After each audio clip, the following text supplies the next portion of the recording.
सपना आथे घेरी बेरी मनला मोरता रे साथे।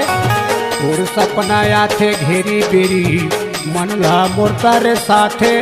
का मोहनी का जादू का मोहनी खवाए वो कर रौंदा मन तोरे कोती कोती जाथे।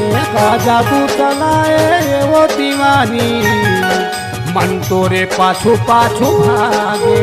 काला बताऊं मैं कैसे सुना महुला सुरता थे। काला बताऊं मैं कैसे सुना महुला सुरता थे। मोला पहली मोला पहली मोला पहली नजर मायेगा दीवाना कैसे मनला मुर्ते लो भाई। मोला पहली नजर माये मन मोहना मोला बही पगली बनाए।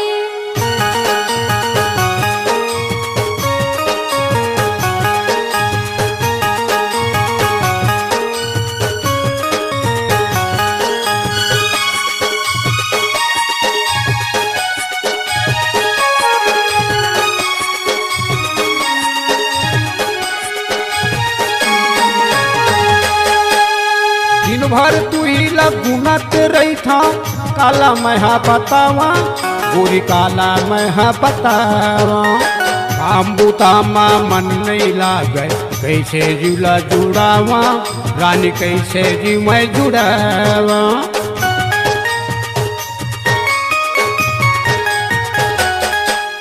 मिठ बंगला के पान खवाए जब ले हो गया दीवानी राजा मैं तुर हो गया दीवानी। बहुला तुर बद प्रिया होवेगा नहीं करवन कानी बैगा नहीं करवन कानी।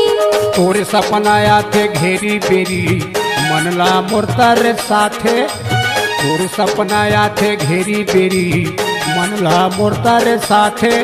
का मोहनी का जादू का मोहनी खवाए वो कर रौंदा मन तोरे कोती कोती जाथे। मोला पहली नजर माये मन मोहना मोला बही पगली बनाए।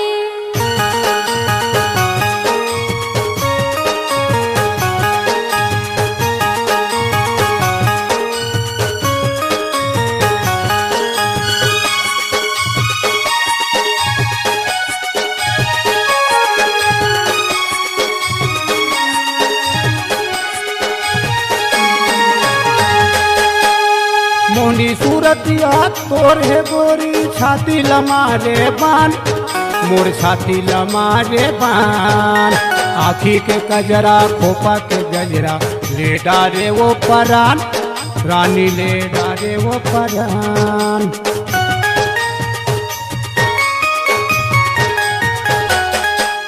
मोर घर आके मम्मी कराले बाजा बारात लावे घर के बाजा बारात लावे। हो जाही दोनों की जिंदगी सफल संगे माँ जिंदगी बितावो राजा संगे माँ जिंदगी बितावो। तोरे सपना आथे घेरी बेरी मनला मोरता रे साथे। तोरे सपना आथे घेरी बेरी मनला मोरता रे साथे। का मोहनी का जादू का मोहनी खवाए वो कर रौंदा मन तोरे कोती कोती जाथे। मोला पहली नजर माये मन मोहना मोला बही पगली बनाए। तोरे सपना आथे घेरी बेरी मनला मोरता रे साथे। तोरे सपना आथे घेरी बेरी मनला मोरता रे साथे।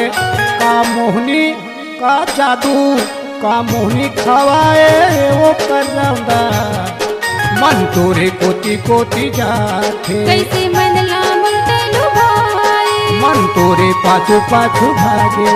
मोला बही पगली